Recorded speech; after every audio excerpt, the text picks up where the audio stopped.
Friends, ഈ സെഗ്മെൻറ്റിൽ ഇത്രയും beautiful ആയിട്ടുള്ള ഒരു ഗ്രില്ല് നിങ്ങൾ വേറെ കണ്ടിട്ടുണ്ടോ? ഈ വണ്ടിയുടെ ഏറ്റവും വലിയ അട്രാക്ഷനും ഈ ഗ്രില്ലുകൾ തന്നെയാണ്. ഇതാണ് നമ്മുടെ വാഹനം MG ആസ്റ്റർ. 12 ലക്ഷം രൂപയ്ക്ക് താഴെ ഓൺ റോഡ് പ്രൈസ് വരുന്ന ഈ ഒരു വാഹനം അതിൻ്റെ പ്രൈസിനെ ജസ്റ്റിഫൈ ചെയ്യുന്നുണ്ടോ എന്ന് നമുക്കൊന്ന് നോക്കാം. ഇതാണ് ഹെഡ് ലാമ്പ് യൂണിറ്റ്. DRL കൊടുത്തിട്ടുണ്ട്, പ്രൊജക്ടർ ഹെഡ് ലാമ്പ്സ് ഉണ്ട്. പിന്നെ ഡീറ്റെയിൽ ആയിട്ട് നോക്കുകയാണെങ്കിൽ ഈ ഒരു പോർഷനിലായിട്ട് കുറച്ച് ഡയമണ്ട്സിൻ്റെ ജുവൽസിൻ്റെ രീതിയിലുള്ള കുറച്ച് എലമെൻറ്റ്സ് ഒക്കെ കൊടുത്തിട്ടുണ്ട്. ക്രോം എലമെൻ്റ് ഒക്കെ കൊടുത്തിട്ടുണ്ട്. LED ഹെഡ് ലാമ്പ്സ് ആണ് ഈ ഒരു വേരിയൻറ്റിൽ കൊടുത്തിരിക്കുന്നത്. ബേസ് വേരിയൻറ്റിനകത്ത് നമുക്ക് ഫോഗ് ലാമ്പ് അവൈലബിൾ അല്ല, പക്ഷേ ഈ ഒരു പോർഷനൊക്കെ MG ഡിസൈൻ ചെയ്തിരിക്കുന്നത് വളരെ നീറ്റായിട്ടാണ്. പല ബ്രാൻഡുകളും നമ്മൾ നോക്കിക്കഴിഞ്ഞാൽ ചെറിയ എന്തെങ്കിലും ക്യാപ്പ് വെച്ചിട്ടായി ക്ലോസ് ചെയ്തിരിക്കും. പക്ഷേ MG ഈ ഒരു പോർഷനിൽ പിയാനോ ബ്ലാക്ക് ഫിനിഷൊക്കെ ചെയ്ത് ഡീറ്റെയിൽഡ് ആയിട്ടാണ് ഈ ഒരു പോർഷൻ ഡിസൈൻ ചെയ്തിരിക്കുന്നത്. ഇനി നമുക്ക് ഫ്രണ്ടിലെ ഗ്രില്ലിൽ ഒന്ന് ഡീറ്റെയിൽ ആയിട്ട് നോക്കാം. ഈ ഒരു ലോഗോ ഫ്രണ്ടിലായിട്ട് പ്ലേസ് ചെയ്തിട്ടുണ്ട്. ആ ലോഗോയിലേക്ക് ഫോക്കസ് ചെയ്യുന്ന രീതിയിലാണ് ലൈൻസ് ഒക്കെ കൊടുത്തിരിക്കുന്നത്. ക്രോം എലമെൻറ്റും കാര്യങ്ങളും എല്ലാം കൊടുത്തിട്ടുണ്ട്. ഓക്കെ, ഫ്രണ്ടിൽ നിന്ന് എവിടെ നോക്കിക്കഴിഞ്ഞാൽ നമുക്കൊരു നെഗറ്റീവ് ഒന്നും പറയാനായിട്ട് ഈ വാഹനത്തിനകത്തില്ല. എല്ലാ പോർഷനും വളരെ നീറ്റായിട്ടാണ് MG ഡിസൈൻ ചെയ്തിരിക്കുന്നത്. ഒരു ബേസ് മോഡലാണെങ്കിൽ പോലും അവരെല്ലാ ഭാഗത്തും വളരെ ഡീറ്റെയിലിങ്ങും കാര്യങ്ങളും എല്ലാം കൊടുത്തിട്ടുണ്ട്. ഓവറോൾ എനിക്ക് ഈ വാഹനത്തിൻ്റെ ഫ്രണ്ട് പോർഷൻ ഒരുപാട് ഇഷ്ടപ്പെട്ടു. നിങ്ങളുടെ അഭിപ്രായം നിങ്ങൾ ജസ്റ്റ് ഒന്ന് കമൻറ്റ് ചെയ്യുക. എൻജിൻ സ്പെക്ക് നോക്കാം. 1.5 ലിറ്റർ 4 സിലിണ്ടർ എഞ്ചിനാണ് ഈ വാഹനത്തിൽ നമുക്ക് കിട്ടുന്നത്. 108 BHP പവറും 140 Nm ടോക്കുമാണ് 44 Nm ടോക്കുമാണ് ഈ ഒരു വാഹനം പ്രൊഡ്യൂസ് ചെയ്യുന്നത്. 10.23 സെക്കൻഡ് കൊണ്ട് 0-ൽ നിന്ന് 100 കയറാനായിട്ട് ഈ ഒരു വാഹനത്തിന് സാധിക്കും. ഇനി നമുക്ക് സൈഡിൽ നോക്കാം. ആദ്യമായിട്ട് ഈ ഒരു ക്യാരക്ടർ ലൈൻസ് പറയാം. ഇതുകൊണ്ട് ഫ്രണ്ട് തൊട്ട് ഇങ്ങനെ ബാക്ക് വരെ വരുന്ന രീതിയിൽ ക്യാരക്ടർ ലൈൻസ് കൊടുത്തിട്ടുണ്ട്. പിന്നെ അതേപോലെ തന്നെ പാരലായിട്ട് താഴെ ഈ ഒരു ഭാഗത്തായിട്ടും നല്ല ബോൾഡ് ആയിട്ടുള്ളൊരു ക്യാരക്ടർ ലൈൻ കൊടുത്തിട്ടുണ്ട്. നോർമലി ബേസ് മോഡലിൽ വരാത്ത 3 കാര്യങ്ങളാണ്. ഒന്ന്, ഈ ഒരു ഭാഗത്തായിട്ട് ഇൻഡിക്കേറ്റർ നൽകിയിട്ടുണ്ട്. പിന്നെ ഷോൾഡർ ലൈനിൽ ക്രോം ഗാർണിഷ് കൊടുത്തിട്ടുണ്ട്. പിന്നെ ഡോർ ഹാൻഡിൽസ് നോക്കാം. ഡോർ ഹാൻഡിൽസിൽ ക്രോം എലമെൻറ്റും കൊടുത്തിട്ടുണ്ട്. ബോഡി കളേർഡ് ആയിട്ടാണ് കൊടുത്തിരിക്കുന്നത്. ഇനി നമുക്ക് ടയേഴ്സ് നോക്കാം. 16 ഇഞ്ച് ടയേഴ്സാണ് കൊടുത്തിരിക്കുന്നത്. പക്ഷേ അലോയ് വീൽസ് ഇല്ല. ഓക്കെ, ബേസ് വേരിയൻ്റ് അല്ലേ. 205 mm ഗ്രൗണ്ട് ക്ലിയറൻസ് കൊടുത്തിട്ടുണ്ട്. അത്യാവശ്യം നല്ലൊരു ഗ്രൗണ്ട് ക്ലിയറൻസ് ആണ്. പിന്നെ ഈ ഒരു പോർഷനായിട്ട് ഒരു വലിയൊരു ബ്ലാക്ക് ക്ലാഡിങ് കൊടുത്തിട്ടുണ്ട്. പിന്നെ ഒരു ക്ലാഡിങ് മാത്രമായിട്ടല്ല കമ്പനി ഒതുക്കിയിരിക്കുന്നത്. ഈ ഒരു ഭാഗത്തായിട്ട് ഒരു ബ്രഷ്ഡ് അലുമിനിയം ഒരു പീസ് ഈ ഒരു ഭാഗത്ത് കൊടുത്തിട്ടുണ്ട്. അത് വളരെ ഭംഗിയായിട്ടുണ്ട്. ബാക്ക് സൈഡ് നോക്കാം. ഷാർക്ക് ഫിൻ ആൻറ്റിന കൊടുത്തിട്ടുണ്ട്. താഴേക്ക് വരുമ്പോൾ ഡിഫോഗർ ലൈൻസ് കൊടുത്തിട്ടുണ്ട്. പിന്നെ റിയർ വൈപ്പേഴ്സ് കൊടുത്തിട്ടുണ്ട്. സാധാരണ എല്ലാ ബ്രാൻഡിൻ്റെയും ടോപ്പ് വേരിയൻസിനകത്താണ് റിയർ വൈപ്പേഴ്സ്. ഇതിനകത്ത് ബേസ് മോഡലിനകത്ത് റിയർ വൈപ്പേഴ്സ് ഉണ്ട്. താഴേക്ക് വരുമ്പം MGയുടെ വലിയ ലോഗോ നമുക്ക് ഇത് വെച്ചിട്ട് വേണമെങ്കിൽ ഓപ്പൺ ചെയ്യാം. ഞാൻ പിന്നെ കാണിച്ചു തരാം. ആസ്ട്രോ എന്ന് പറയുന്ന ബാഡ്ജിങ് കൊടുത്തിട്ടുണ്ട്. താഴെയായിട്ട് ബമ്പറിൽ റിവേഴ്സ് സെൻസർ നൽകിയിട്ടുണ്ട്. പിന്നെ ഈ ഒരു പോർഷനൊക്കെ നല്ല ഭംഗിയായിട്ട് പിയാനോ ബ്ലാക്ക് ഫിനിഷിലാണ് കൊടുത്തിരിക്കുന്നത്. വളരെ നീറ്റായിട്ടാണ് ആ ഒരു പോർഷൻ. ബേസ് മോഡലാണെന്നുള്ളത് യാതൊരു പക്ഷഭേദവും കമ്പനി കാണിച്ചിട്ടില്ല. താഴേക്ക് വരുമ്പോൾ വലിയൊരു സ്കിഡ് പ്ലേറ്റും നമുക്ക് കിട്ടുന്നുണ്ട്. ക്രോം ഇൻസേർട്ട് കൊടുത്തിട്ടുണ്ട്. ബേസ് മോഡലിനകത്ത് നിങ്ങൾ നോക്കണം. പ്രീമിയം ആയിട്ടാണ് ഈ ഒരു പോർഷൻ എല്ലാം കമ്പനി ഡിസൈൻ ചെയ്തിരിക്കുന്നത്. ഇനി നമുക്ക് ബൂട്ട് സ്പേസ് ഒന്ന് നോക്കാം. 488 ലിറ്ററാണ് ഈ ഒരു വാഹനത്തിനകത്ത് നമുക്ക് കിട്ടുന്ന ബൂട്ട് സ്പേസ്. പിന്നെ ഈ ഒരു ഭാഗത്തായിട്ട് നമുക്ക് ബൂട്ട് ലൈറ്റ്സും കൊടുത്തിട്ടുണ്ട്. 60-40 നമുക്ക് സ്പ്ലിറ്റ് ചെയ്യാം. ഞാൻ ഇവിടെ തുറന്ന് വെച്ചേക്കായിരുന്നു കണ്ടോ. സ്പ്ലിറ്റ് ചെയ്യാൻ പറ്റുന്ന സീറ്റുകളും കൊടുത്തിട്ടുണ്ട്. ബൂട്ട് ക്ലോസ് ചെയ്യാനായിട്ട് ഈ ഒരു ഭാഗത്തായിട്ട് ഗ്രിപ്പും കൊടുത്തിട്ടുണ്ട്. നമുക്ക് ഈസി ആയിട്ട് ക്ലോസ് ചെയ്യാം. ഇത്തരം ഫീച്ചേഴ്സാണ് ബാക്കിൽ നിന്ന് പറയാനുള്ളത്. ഇതാണ് MG ആസ്ട്രിൻ്റെ കീ വരുന്നത്. MGയുടെ ലോഗോ കൊടുത്തിട്ട് കീലെസ് എൻട്രി അല്ല ഈ വാഹനം. നമുക്കിവിടെ കീ ഉണ്ട്. ഓക്കെ, പിന്നെ സെൻട്രൽ ലോക്ക് കാര്യങ്ങളെല്ലാം നമുക്ക് ഈ ഒരു വാഹനത്തിനകത്ത് അവൈലബിൾ ആണ്. പിന്നെ അത്യാവശ്യം നല്ല മെറ്റീരിയൽ വെച്ചിട്ടാണ് ചെയ്തിരിക്കുന്നത്. നമുക്ക് കയ്യിൽ പിടിക്കുമ്പോഴും ഒരു പ്രീമിയം ഫീൽ കിട്ടുന്നുണ്ട്. അപ്പോൾ ഇത്രയും കാര്യങ്ങളൊക്കെയാണ് MGയുടെ പുറത്തെന്ന് പറയാനുള്ളത്. ഇനി നമുക്ക് ഉള്ളിലേക്ക് കയറി നോക്കാം.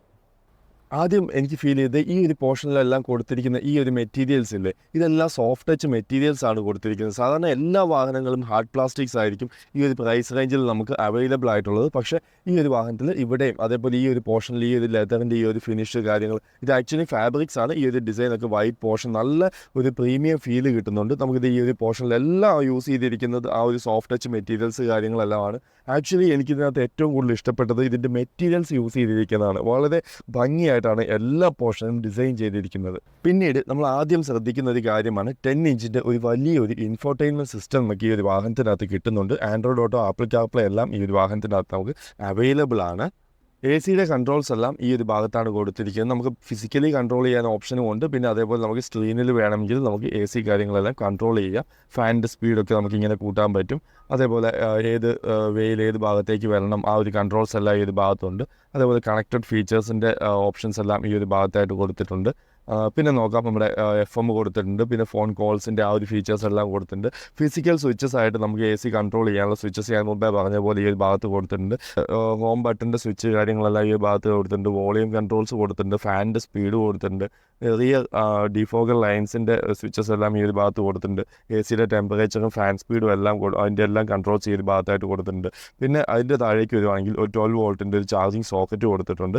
USB ചാർജിങ് സോക്കറ്റുകളും ഈ ഒരു ഭാഗത്തായിട്ട് കൊടുത്തിരിക്കുന്നു. പിന്നെ ചെറിയ സ്റ്റോറേജ് സ്പേസ് കൊടുത്തിട്ടുണ്ട്. പക്ഷേ ഈ സ്റ്റോറേജ് സ്പേസ് അത്ര ഒരു യൂസബിൾ ആയിട്ട് എനിക്ക് തോന്നുന്നില്ല. കാരണം കുറച്ചൊരു സ്ലോപ്പായിട്ടാണ് കൊടുത്തിരിക്കുന്നത്. നമുക്ക് അവിടെ എന്തെങ്കിലും വെച്ചാൽ ഇരിക്കുമെന്ന് എനിക്ക് തോന്നുന്നില്ല. ഓക്കെ, എനിവേ താഴേക്ക് വരുമ്പം ഇവിടെ നമ്മുടെ ട്രാക്ഷൻ ഓൺ ഓഫിൻ്റെ സ്വിച്ചും ഹിൽ ഹോൾഡിൻ്റെ സ്വിച്ച് കാര്യങ്ങളെല്ലാം, ഹിൽ അസിസ്റ്റിൻ്റെ സ്വിച്ച് കാര്യങ്ങളെല്ലാം ഈ ഒരു ഭാഗത്തായിട്ട് നൽകിയിട്ടുണ്ട്.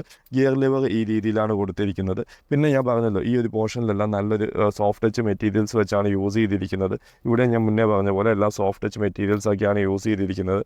പിന്നെ ബാക്കിലേക്ക് വരികയാണെങ്കിൽ ഇവിടെ ഒരു ചെറിയ സ്റ്റോറേജ് സ്പേസ് ഉണ്ട്. ആക്ച്വലി ഇതിനകത്ത് ഫോണോ കാര്യമൊന്നും വെക്കാൻ പറ്റും എന്നെനിക്ക് തോന്നുന്നില്ല, കാരണം ആ ഒരു രീതിയിലാണ് കൊടുത്തിരിക്കുന്നത്. ഓക്കെ, അപ്പം ഇത്രയൊക്കെയാണ് പറയാനുള്ളത്. ഹാൻഡ് റെസ്റ്റ് നമുക്ക് വരുന്നുണ്ട്. ബേസ് മോഡലാണെന്ന് ആലോചിക്കണം. ഹാൻഡ് റെസ്റ്റ് കിട്ടുന്നുണ്ട്, സ്റ്റോറേജ് സ്പേസ് ഉണ്ട്. ഓക്കെ, ഒരു ബേസ് മോഡലിൽ ഹാൻഡ് റെസ്റ്റ് കിട്ടുന്നു. ഞാൻ വെരി ഹാപ്പിയാണ്. നമുക്ക് അടുത്ത സ്റ്റിയറിംഗ് നോക്കാം. ഈ സ്റ്റിയറിംഗ് കണ്ടിട്ട് നിങ്ങൾക്ക് തോന്നുന്നുണ്ടോ ഇതൊരു ബേസ് മോഡലിലെ സ്റ്റിയറിംഗ് ആണെന്ന്? കാരണം അത്രയധികം സ്വിച്ചസ് കാര്യങ്ങളെല്ലാം കൊടുത്തിട്ടുണ്ട്. ഇൻഫോർടൈൻമെൻറ്റ് സിസ്റ്റത്തിൻ്റെ സ്വിച്ചസ് എല്ലാം ഈ ഒരു ഭാഗത്തായിട്ട് കൊടുത്തിരിക്കുന്നു. ഇൻസ്ട്രുമെൻറ്റ് ക്ലസ്റ്ററിൻ്റെ സ്വിച്ചസ് കൊടുത്തിട്ടുണ്ട്. MGയുടെ ലോഗോ കൊടുത്തിട്ടുണ്ട്. അതേപോലെ ടച്ചസ് ഒക്കെ ആണെങ്കിലും നല്ല സോഫ്റ്റ് ടച്ച് വെച്ചിട്ട് ആ ഒരു മെറ്റീരിയൽസ് വെച്ചിട്ടാണ് യൂസ് ചെയ്തിരിക്കുന്നത്. ഹാർഡ് പ്ലാസ്റ്റിക്സ് ഒന്നുമല്ല, കുറച്ച് ഹാർഡ് പ്ലാസ്റ്റിക്സ് ഉള്ളത് ഈ ഒരു ഭാഗത്താണ്. വേറെ ഒന്നും നമുക്ക് പറയാനില്ല. അത്രയും നീറ്റായിട്ടാണ് ചെയ്തിരിക്കുന്നത്. നിങ്ങളുടെ അഭിപ്രായം നിങ്ങൾ ജസ്റ്റ് ഒന്ന് കമൻറ്റ് ചെയ്യുക. പിന്നെ നമുക്ക് ഇൻസ്ട്രുമെൻറ്റ് ക്ലസ്റ്റർ നോക്കാം. ഒരു അനലോഗ് ആയിട്ടുള്ളൊരു ബേസിക് ആയിട്ടുള്ളൊരു ഇൻസ്ട്രുമെൻറ്റ് ക്ലസ്റ്ററാണ് നൽകിയിരിക്കുന്നത്. സെൻട്രലായിട്ടൊരു MID നോക്കി ഒരു വാഹനത്തിനകത്ത് ലഭിക്കുന്നുണ്ട്. ഓപ്ഷനിലേക്ക് നോക്കുമ്പോൾ ഇവിടെ നമ്മൾ മിറേഴ്സ് ഇലക്ട്രിക്കലി അഡ്ജസ്റ്റ് ചെയ്യാനുള്ള കൺട്രോൾസ് കാര്യങ്ങളെല്ലാം കൊടുത്തിട്ടുണ്ട്. ഹെഡ്ലൈറ്റിൻ്റെ കൺട്രോൾസും ഈ ഒരു ഭാഗത്തായിട്ട് നൽകിയിരിക്കുന്നു. ഇനി സീറ്റുകൾ നോക്കാം. സീറ്റുകൾ അത്യാവശ്യം കംഫർട്ടബിൾ ആണ്. വലിയ സീറ്റുകളാണ് കൊടുത്തിരിക്കുന്നത്. ഹെഡ് റെസ്റ്റ് കൊടുത്തിട്ടുണ്ട്. ഫാബ്രിക്സ് ഒക്കെ വളരെ നല്ല ഫാബ്രിക്സ് കാര്യങ്ങൾ യൂസ് ചെയ്തിട്ടുണ്ട്. മെറ്റീരിയൽസ് ഒക്കെ നല്ല മെറ്റീരിയൽസ് ആണ് കൊടുത്തിരിക്കുന്നത്. പിന്നെ ഈ ഒരു പോർഷൻ കണ്ടോ, ഈ ഒരു ഭാഗത്തേക്ക് വരുമ്പോൾ ഇവിടെ കുറച്ചിങ്ങനെ ഫ്രണ്ടിലേക്ക് കയറി നിൽക്കുന്നത് കൊണ്ട് തൈ സപ്പോർട്ട് വലിയ പ്രശ്നമൊന്നുമില്ല. പിന്നെ പറയേണ്ട മറ്റൊരു കാര്യമാണ്, നമുക്ക് ഈ വിഭാഗത്തിനകത്ത് ഹൈറ്റ് അഡ്ജസ്റ്റ് ചെയ്യാൻ പറ്റുന്ന സീറ്റുകളാണ് നൽകിയിരിക്കുന്നത്. ഹാൻഡ് റെസ്റ്റ് മുന്നേ പറഞ്ഞ പോലെ കൊടുത്തിട്ടുണ്ട്. ഓൾമോസ്റ്റ് ഇതൊരു ബേസ് മോഡലാണ് നമ്മൾ ഇരിക്കുന്നതെന്ന് നമുക്ക് ഫീൽ ചെയ്യില്ല. നല്ല കംഫർട്ടബിൾ ആയിട്ട് നമുക്ക് ഇരിക്കാൻ പറ്റുന്നുണ്ട്. പിന്നെ നമുക്ക് നോക്കാം, സൺഷെയ്ഡ് കൊടുത്തിട്ടുണ്ട്. മിറേഴ്സ് ഒന്നും അവൈലബിൾ അല്ല. രണ്ട് സൈഡിലും മിറേഴ്സ് ഒന്നും കൊടുത്തിട്ടില്ല. പിന്നെ ലൈറ്റ്സ് കൊടുത്തിട്ടുണ്ട്. ലൈറ്റ്സിൻ്റെ ഒക്കെ സ്വിച്ചസിൻ്റെ ക്വാളിറ്റി വളരെ അടിപൊളിയായിട്ട് നല്ല ഭംഗിയായിട്ട് കൊടുത്തിട്ടുണ്ട്. നല്ല സ്വിച്ചസാണ് കൊടുത്തിരിക്കുന്നത്. ലൈറ്റ്സ് ആണെങ്കിലും LED ആണ് കൊടുത്തിരിക്കുന്നത്. പാസഞ്ചർ എയർ ബാഗ്സിൻ്റെ ആ ഒരു വാർണിംഗ് ലൈറ്റ് കാര്യങ്ങളെല്ലാം കൊടുത്തിട്ടുണ്ട്. പിന്നെ ഇവിടെയായിട്ട് ഈ ഒരു പോർഷനെല്ലാം നല്ല നീറ്റായിട്ട് നല്ല മെറ്റീരിയൽസ് ഒക്കെ വെച്ചിട്ടാണ് നമ്മൾ ഉപയോഗിച്ചിരിക്കുന്നത്, കമ്പനി ഉപയോഗിച്ചിരിക്കുന്നത്. പിന്നെ മിറേഴ്സ് നമുക്ക് മാനുവലി നമ്മൾ അഡ്ജസ്റ്റ് ചെയ്യണം. പിന്നെ പറയേണ്ട മറ്റൊരു കാര്യമാണ്, ഈ ഒരു പോർഷനിലായിട്ട് ഒരു USB ഒരു ചാർജിങ് സോക്കറ്റ് കൊടുത്തിട്ടുണ്ട്. ചാർജിങ് ചെയ്താൽ നമ്മൾ എന്തെങ്കിലും ഒരു ക്യാമറയോ കാര്യങ്ങളോ നമുക്ക് അറ്റാച്ച് ചെയ്യാനായിട്ട് പറ്റും ഇവിടെ ഇതുള്ളത് കൊണ്ട്. നമുക്ക് AC-യുടെ ആ ഒരു ഡിസൈൻ നമ്മൾ മുമ്പേ വിട്ടുപോയതാണ്, അതും കൂടെ ഒന്ന് പറയാം. ഈ ഒരു രീതിയിൽ ഒരു അലുമിനിയം ഫിനിഷിൽ ഈ ഒരു പോർഷൻ്റെ അകത്താണ് AC-യുടെ പോർഷൻ ഡിസൈൻ ചെയ്തിരിക്കുന്നത്. പിന്നെ ഈ ഒരു ലൈൻ ഇങ്ങനെ കണ്ടിന്യൂ ചെയ്ത് വന്നിട്ട് ഈ ഒരു ഭാഗത്തായിട്ട് ഒരു റൗണ്ട്, ഇവിടെ സ്ക്വയർ ആണ്, പക്ഷേ ആ ഒരു ഭാഗത്തേക്ക് വരുമ്പോൾ റൗണ്ട് AC വെൻസ് കൊടുത്തിട്ടുണ്ട്. നമ്മൾ ബെൻസ് കാറിലൊക്കെ കണ്ടിരിക്കുന്ന രീതിയിൽ ഇത് നമുക്ക് ഈ ഒരു രീതിയിൽ നമുക്ക് അഡ്ജസ്റ്റ് ചെയ്യാൻ പറ്റും. അപ്പോൾ ഈ ഒരു രീതിയിലാണ് AC വെൻസ് കാര്യങ്ങളെല്ലാം കൊടുത്തിരിക്കുന്നത്. ഇനി നമുക്ക് ഡോർ പാഡും കൂടെ നോക്കാം. ഡോറിനകത്തും ഓൾമോസ്റ്റ് എല്ലാം യൂസ് ചെയ്തിരിക്കുന്നത് നല്ല മെറ്റീരിയൽസ് ആണ്. ഞാൻ പറഞ്ഞത് MGയിൽ ഏറ്റവും കൂടുതൽ എനിക്ക് ഇഷ്ടപ്പെട്ട കാര്യം എല്ലാ ഭാഗത്തും നല്ല മെറ്റീരിയൽസ് യൂസ് ചെയ്തിട്ടുണ്ട്. പിന്നെ 4-door പവർ വിൻഡോ കിട്ടുന്നുണ്ട്. ലോക്കിൻ്റെ സ്വിച്ചസ് ഇവിടെ കൊടുത്തിട്ടുണ്ട്. ബ്രഷ്ഡ് അലുമിനിയം ഈ ഒരു പോർഷനിലായിട്ട് കൊടുത്തിട്ടുണ്ട്. ഈ ഒരു സാധനം ബ്രഷ്ഡ് അലുമിനിയം ഒരു ഗ്ലോസി അല്ല, ഒരു ബ്രഷ്ഡ് അലുമിനിയം ഫിനിഷിലാണ് കൊടുത്തിരിക്കുന്നത്. സ്പീക്കേഴ്സ് ഈ ഒരു ഭാഗത്ത് കൊടുത്തിട്ടുണ്ട്. 2 സ്പീക്കേഴ്സാണ് നമുക്ക് ഈ വാഹനത്തിനകത്ത് അവൈലബിൾ ആയിട്ടുള്ളത്. എക്സ്ട്രാ നമ്മൾ വേണമെങ്കിൽ ആഡ് ചെയ്താൽ മതി. ഇനി നമുക്ക് ബാക്കിലെ സീറ്റിലൊന്ന് ഇരുന്ന് നോക്കാം. ബാക്കിലെ സീറ്റുകൾ നല്ല കംഫർട്ടബിൾ ആണ്. ഹാൻഡ് റെസ്റ്റ് കൊടുത്തിട്ടുണ്ട്. കപ്പ് ഹോൾഡേഴ്സ് ഉണ്ട്. ഓക്കെ, കപ്പ് ഹോൾഡേഴ്സൊക്കെ നമുക്ക് ഇതിനകത്തും ആ കപ്പ് തെറിച്ച് പോകാതിരിക്കാനുള്ള സംഭവങ്ങളെല്ലാം കൊടുത്തിട്ടുണ്ട്. Okay, nice. ഈ ഒരു പോർഷൻ ഇഷ്ടപ്പെട്ടു.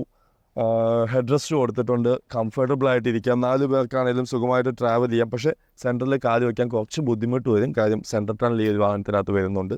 പിന്നെ മറ്റൊരു കാര്യം കാണിച്ചു തരാം. ബേസ് മോഡലാണ്. റിയർ AC വെൻറ്റ് കൊടുത്തിട്ടുണ്ട്. ഓക്കെ, എനിക്ക് ഭയങ്കരമായിട്ട് ഇഷ്ടപ്പെട്ടു. കാരണം എന്തൊക്കെയാണ് ഈ കൊടുത്തിരിക്കുന്നത്? ഇതൊരു ബേസ് മോഡൽ വാഹനമാണോ? കാരണം hand rest, rear AC vent എല്ലാം കൊടുത്തിട്ടുണ്ട്. എല്ലാ ഫീച്ചേഴ്സും കൊടുത്തിട്ടുണ്ട്. സൂപ്പർബാണ്. ഹെഡ് റെസ്റ്റ് കൊടുത്തിട്ടുണ്ട്. അഡ്ജസ്റ്റബിൾ ഹെഡ് റെസ്റ്റ് ആണ്. ഓക്കെ, കംഫർട്ടബിൾ ആണ്. അത്യാവശ്യം സ്പേസ് ഉണ്ട്. 3 പേർക്ക് ഇരിക്കാൻ പറ്റും. ഞാൻ പറഞ്ഞല്ലോ സെൻട്രൽ ടണൽ വരുന്നതുകൊണ്ട് ചെറിയൊരു ബുദ്ധിമുട്ട് ആ ഒരു സെൻട്രലിൽ ഇരിക്കുന്ന ഒരാൾക്ക് വരും. അത്യാവശ്യം സ്പേസ് ഉണ്ട് കേട്ടോ. ഞാൻ പറഞ്ഞല്ലോ എൻ്റെ ഹൈറ്റിൽ എൻ്റെ കംഫർട്ടിന് ഫ്രണ്ടിൽ ഇട്ടിരിക്കുന്നു. ഓക്കെ, നൈസ്, എനിക്ക് ഇഷ്ടപ്പെട്ടു. ബാക്കിലെ ഓയിൽ അടിപൊളിയാണ്. ഇത്രയൊക്കെയാണ് നമുക്ക് MG ആസ്റ്ററിനെ കുറിച്ച് പറയാനുള്ളത്. അത്യാവശ്യം ഫീച്ചേഴ്സ് കാര്യങ്ങളെല്ലാം ഒരു ബേസ് മോഡലിൽ തന്നെ MG കൊടുത്തിട്ടുണ്ട്. ആക്ച്വലി പല ബ്രാൻഡുകളും MGയെ കണ്ട് പഠിക്കണം എന്നെനിക്ക് തോന്നും. കാരണം അത്രയധികം ഫീച്ചേഴ്സ് ബേസ് മോഡലിനകത്ത് എല്ലാം കൊടുത്തിട്ടുണ്ട്. യൂസ് ചെയ്യുന്ന മെറ്റീരിയൽസ് ആണെങ്കിലും മുമ്പേ ഞാൻ കാണിച്ചു തന്ന പോലെ ഇൻഫോർടൈൻമെൻറ്റ് സിസ്റ്റം കാര്യങ്ങൾ, അങ്ങനെ ഒരുപാട് ഫീച്ചേഴ്സ് MG കൊടുത്തിട്ടുണ്ട്. നിങ്ങൾ മറ്റൊരു വാഹനം അല്ലെങ്കിൽ ഏതെങ്കിലും ഒരു വാഹനം ഒരു 15 ലക്ഷം രൂപ അല്ലെങ്കിൽ 13 ലക്ഷം രൂപ താഴെ നിങ്ങൾ പ്ലാൻ ചെയ്യുന്ന ഒരാളാണ്, വാങ്ങാനായിട്ട് പ്ലാൻ ചെയ്യുന്ന ഒരാളാണെങ്കിൽ നിങ്ങൾക്ക് തീർച്ചയായിട്ടും വന്ന് ട്രൈ ചെയ്ത് നോക്കാം. നിങ്ങൾ ജസ്റ്റ് ഒന്ന് വന്ന് ട്രൈ ചെയ്ത് ഈ വാഹനം എങ്ങനെ ഉണ്ട് എന്ന് നിങ്ങൾ ജസ്റ്റ് ഷോറൂമിൽ വന്നിട്ടൊന്ന് നോക്കുക. അപ്പം നിങ്ങൾക്ക് ഇതിൻ്റെ കുറച്ചും കൂടെ ആ ഒരു ഫീല് നിങ്ങൾക്ക് കുറച്ചും കൂടെ മനസ്സിലാവും. അതുപോലെ എന്തെങ്കിലും എൻക്വയറി കാര്യങ്ങളുണ്ടെങ്കിൽ താഴെ കൊടുത്തിരിക്കുന്ന നമ്പറിൽ വിളിക്കാം. അതേപോലെ നമ്മുടെ വീഡിയോസ് ഇഷ്ടപ്പെടുന്നുണ്ടെങ്കിൽ ചാനൽ സബ്സ്ക്രൈബ് ചെയ്യുക. ഇനി നിങ്ങൾക്ക് ഏതെങ്കിലും വാഹനത്തിൻ്റെ ഫീച്ചേഴ്സ് കാര്യങ്ങൾ അറിയണം എന്നുണ്ടെങ്കിൽ ജസ്റ്റ് ഒന്ന് കമൻറ്റ് ചെയ്യുക.